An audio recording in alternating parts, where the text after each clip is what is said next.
My name is Matt Townsley. I am the Director of Instruction and Technology in the Solon Community School District.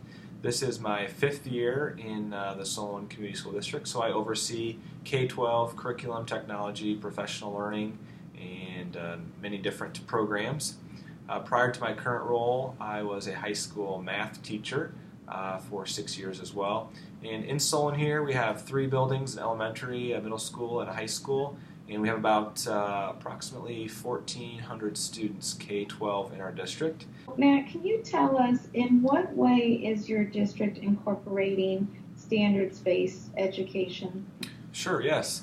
Well, from a reporting and grading perspective, our elementary has been focused a lot on ensuring that our students are learning our state standards. So our elementary has been revising its report card for the past couple years. And we've had what I would call a standards referenced or standards-based report card for about 20 years.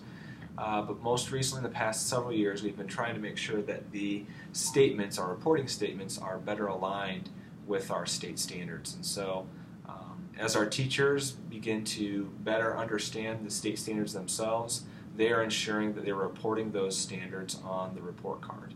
At our middle school and high school level, we've spent a significant amount of time with our teachers, whether it's trainings through the AEA or outside learning, to ensure that our teachers are teaching the standards as well to our students, and then they are in turn reporting them in one way or another through our student information system. And so really, beyond just writing the standards or knowing about them, but making sure that our students have a better understanding of them as well through the way they report, through the way that we report them.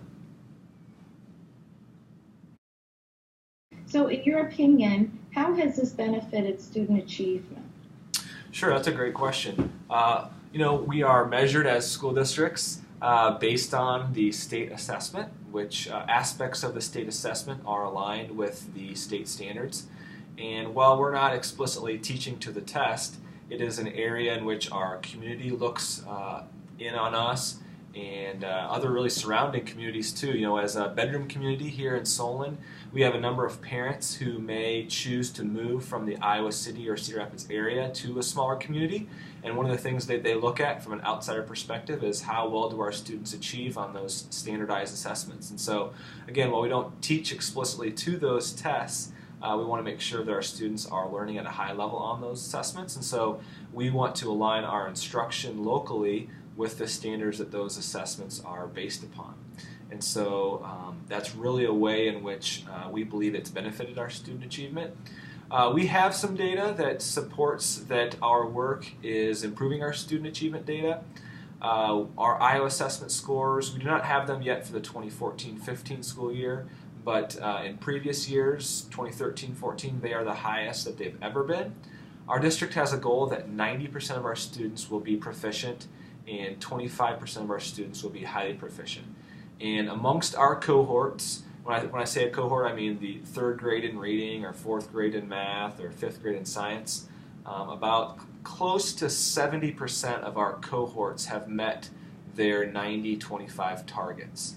And I'm not here to say that because explicitly of our standards-based reporting work, and we know there's a lot of factors, but we know that this is definitely helping it. And our ACT scores, they're not the highest they've ever been, but very close. And that's another indicator that we'd have to suggest that the work we're doing locally is really making an impact or a difference on our achievement measures. As a part of our professional development module, we have a document that was written by the Colorado Coalition for Standards-Based Education and conditions in a school district which would support the implementation of a standards-based system. So what do you think are the most important conditions from that document in your school district that has helped effectively implement a standards-based system? Sure, you bet, Erica. Number 4, I think, is probably the most important one for us, the district culture learning environment. One of the bullets I recall reading was that the district demonstrates the belief that all children can learn, and that the district demonstrates the belief that its fundamental purpose is to ensure that all students learn. What I didn't mention a moment ago is that we used to have a district goal of 85% of our students are proficient and 25 are highly proficient. But we, over the past several years, have gotten really close to meeting that 85 part of that goal in all of our cohorts. And so we decided to raise the bar. And that's really been a culture shift for us. Really when we started that 85-25 goal several years ago, it was a stretch goal for us. But now we're seeing that we've started to meet that goal, and so 90-25 is our next stretch goal. And it's really because of our emphasis on curriculum, instruction, and assessment. One of the things, a quote that we've shared a lot here, and I believe it comes from the professional learning community through Solution Tree, some of their institutes in learning, is that there's no single teacher that has all the time, all the knowledge, and all the skills to meet the needs of every child. And we talk a lot about the educational lottery here. We don't want to have an educational lottery. We don't want a child's education to be dependent upon whether they have Mrs. Smith or Mr. Jones for a fourth grade teacher. We want students to have exposure and to have opportunities to learn all of the same standards regardless of the teacher's classroom that they're in. And that's really been a culture and learning environment shift. We're not here to try to create robot teachers by any means, but we do want to minimize the impact of the educational lottery. I'd say another one that has really been important for us is number 6, professional growth. I recall reading about professional development is highly valued. It's funded and focused on teaching standards and benchmarks. I started about 4 or 5 years ago. We had once a month early dismissal for professional learning, and then a couple times a year we had full days. And now where we're at is we have several full days, but we also have every single Thursday as a release time for students so that teachers can collaborate beginning at 1:45 every single Thursday. And that's because we want our teachers to be looking much more at student learning data on a weekly basis through our professional learning community. We call it our collaborative learning team time.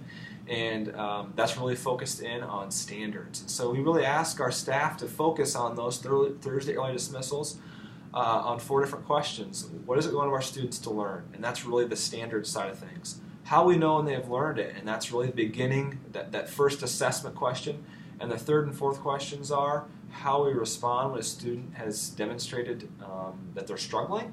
And the fourth question is how we respond when a student has already demonstrated understanding.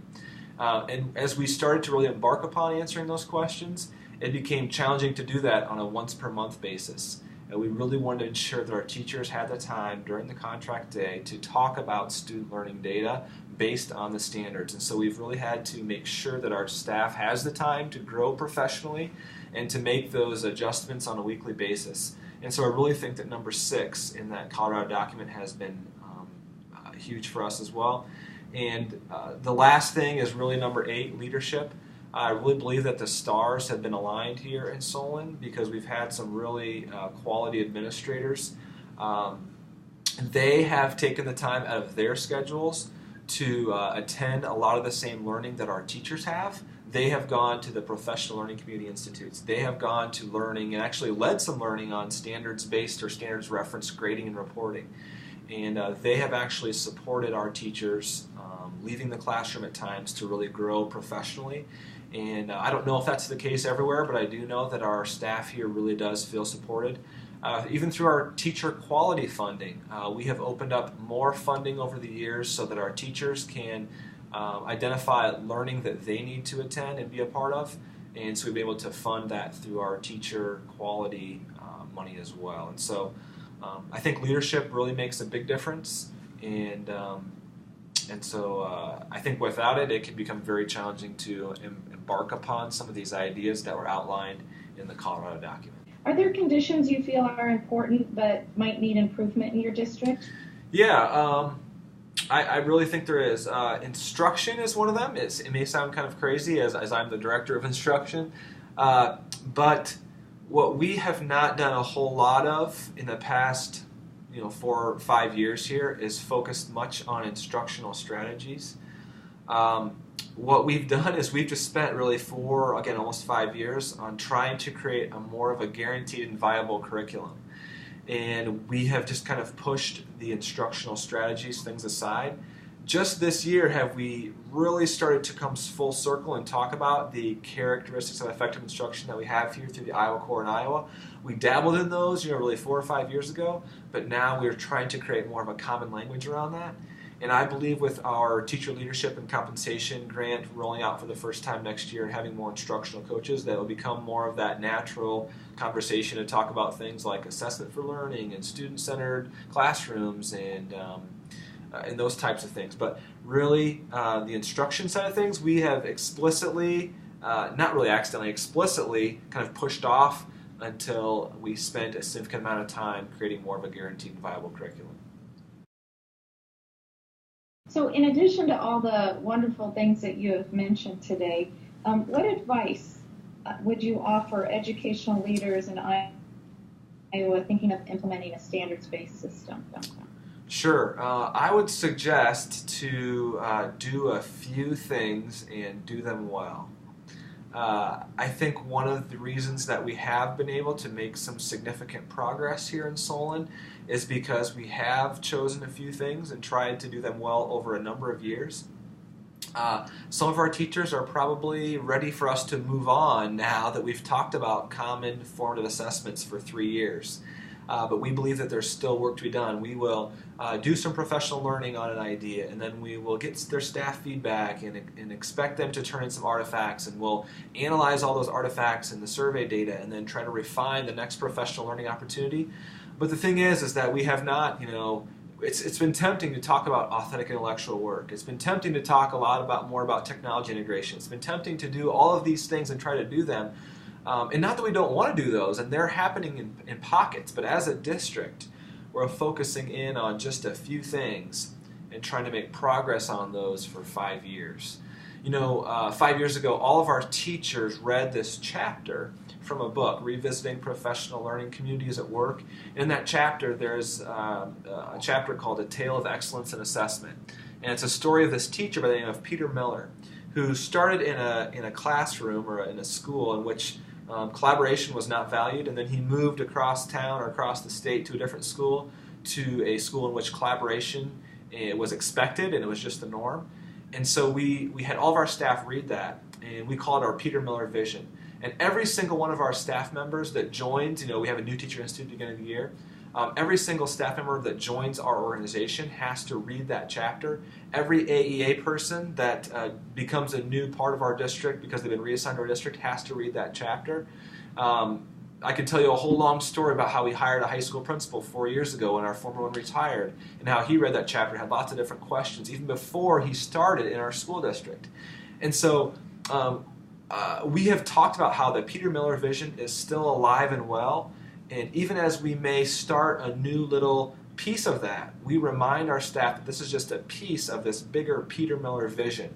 And so I would encourage school leaders to try to craft a similar vision for their school that's really around this standards-based education, and then just take it a little piece at a time and just build upon that. And resist the temptation to add on new initiatives every year if you can't somehow help your leaders understand how they fit under a bigger vision. And so I think that's been really powerful for us. And I really think it's helped minimize the idea, as Doug Reeves, I believe, calls initiative fatigue. And instead, I think it's created a vision of how we want our organization to just take incremental steps every year to move towards a bigger vision. And whatever that looks like in other district systems, I would encourage them to really consider that and make that their vision as well. Matt, I can't thank you enough for your time today. Your answers were outstanding.